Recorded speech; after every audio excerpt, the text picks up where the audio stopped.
speciale inrimmidjes om te zien of er een kat is die bij die past. De dwarren staan dus hele weken iepen bij beste asiel en opvang Adventure in Koortstertille. Het is jouw dierendag en ze hoop je daarom extra katten een nieuw huis aan te kennen. We hopen vooral op wat drukte.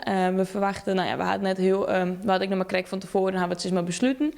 Dus het staat alleen nog maar op Facebook. Wat doe je hem voor de beestjes? Bij jou alle beestjes even wat lekkers.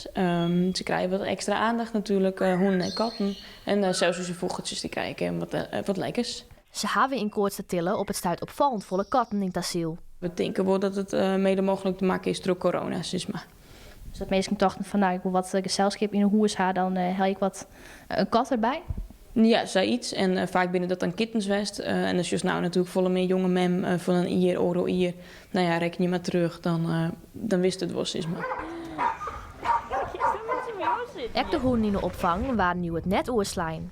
Ze kregen een extra ei over de bol en wat lekkers.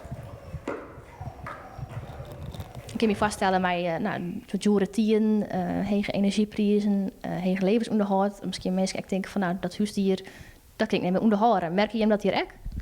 Nee, dat merken we nog net. Ik denk dat die tijd nog moet komen.